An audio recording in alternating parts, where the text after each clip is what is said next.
Once it happened, a gentleman carrying an infant was travelling from London to Bristol on a train. Another gentleman entered the compartment, dumped his 2 huge suitcases and sat beside the first. The gentleman waited very politely for an appropriate amount of time. Then he turned to the second passenger and said, "Looking at your suitcases, I presume you are a salesperson.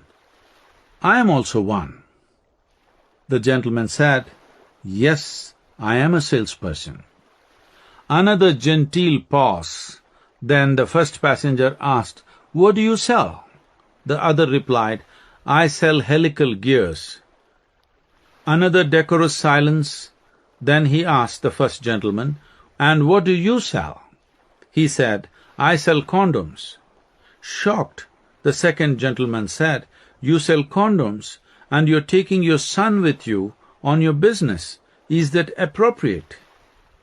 "This is not my son," replied the first passenger. "It is a complaint from Bristol."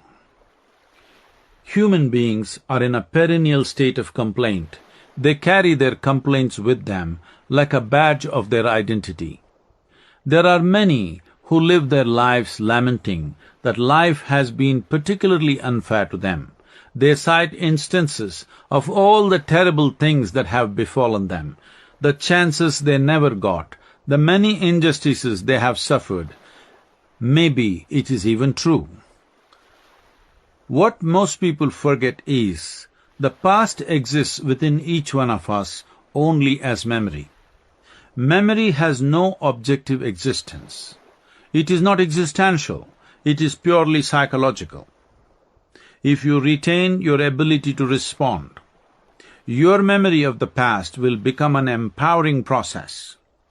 But if you are in a compulsive cycle of reactivity, memory distorts your perception of the present, and your thoughts, emotions, and actions become disproportionate to the reality in which you exist. The choice is always before you to respond consciously to the present or to react compulsively to it. There is a vast difference between the two, and it can make the world of a difference. If terrible things have happened to you, you ought to have grown wise. If the worst possible events have befallen you, you should be the wisest of the lot. But instead of growing wise, most people become wounded. In a state of conscious response, it is possible to use every life situation, however ugly, as an opportunity for growth.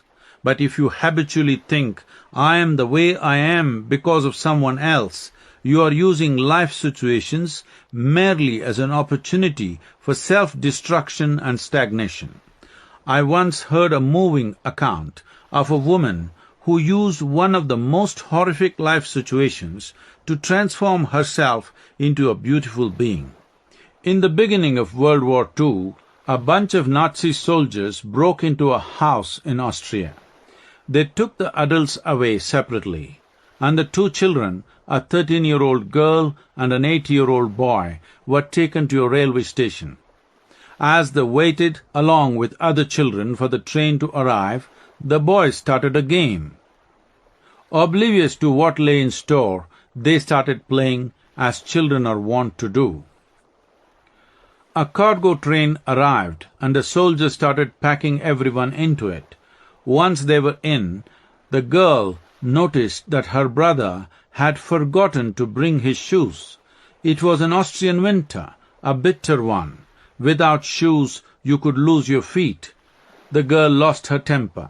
She shook the little kid brother, boxed his ears, and abused him. "You idiot, don't we have enough trouble on our hands?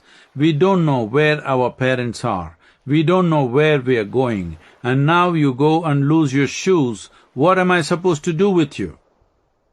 In the next station, the boys and girls were separated, and that was the last that the brother and the sister ever saw of each other. About 3.5 years later, the girl came out of the concentration camp. She discovered she was the only one alive in her family. Everyone else had vanished. including her brother. All that remained was the memory of the harsh words she had uttered the last time she had seen him alive. That was when she made a life-changing decision. It doesn't matter who I meet. I will never speak to them in a manner that I regret later, because this meeting could be my last. She could have spent her life in defeat and remorse, but she made this simple decision which transformed her life phenomenally.